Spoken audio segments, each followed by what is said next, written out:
Hello, everyone. It's Claire. So this is actually a redo of a live video I made yesterday that was only up for about 2 hours and then for some reason disappeared. But I really wanted to share this message because I think it's a good one. So I'm back to tell you again.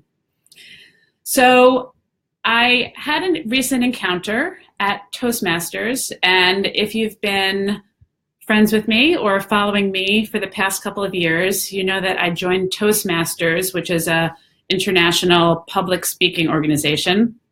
I joined it about 2.5 years ago. And I joined it because I had a fear of public speaking, and I would drive to those meetings just with a pit in my stomach, feeling nauseous, telling myself, why am I making myself go do this? But I'm so glad I've done it. And actually, I just became vice president of membership of our local Toastmaster club. Hi, Matt.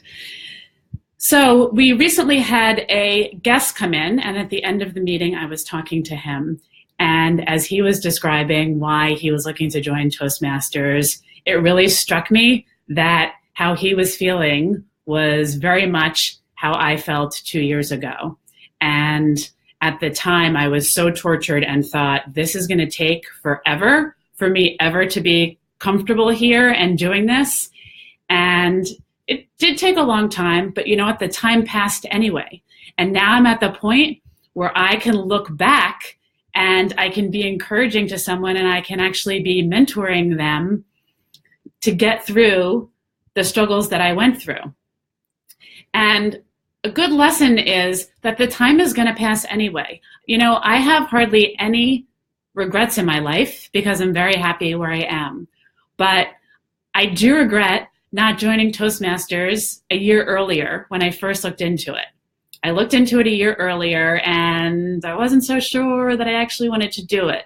And it took me a year of thinking about it to actually step foot in the door. And I think how much further I would be along if I had started a year earlier. So keep that in mind. This happens a lot with weight loss goals, getting in shape, or starting a new project or a new job. You think it's going to take me so much time to do this. But you know what? The year, 2 years are going to pass anyway. And just think about how you're going to feel a year from now, 2 years from now, looking back. You're going to be happy that you put in that time and that you made the change that you wanted to make.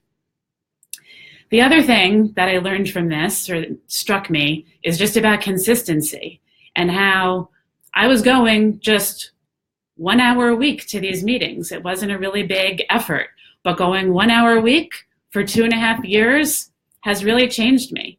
So just little steps. You don't have to be taking huge action every day to move forward and make progress. So if you have something that you're hesitating doing because you think it's going to take too long or it's too much effort, just think about taking small steps and thinking about how you're going to feel a year or two from now when you look back, and you're going to be so proud of yourself and happy. I hope that helps you and gives you something to keep in mind. Please comment below and let me know what you're working on or what you think about what I'm talking about or what you would like me to talk about. I love to hear from you. Have a great night, and I'll talk to you again soon.